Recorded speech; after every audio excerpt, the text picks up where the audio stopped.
وقيل من راق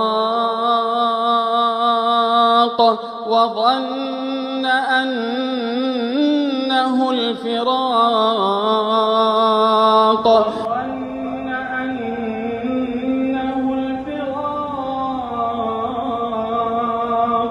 والتفت الساق بالساق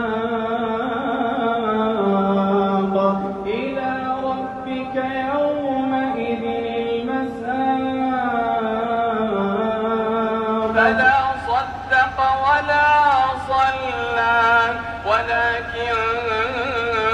كذب وتولى ثم ذهب إلى أهله يتمطى أولى لك فأولى ثم أولى لك فأولى أيحسب الإنسان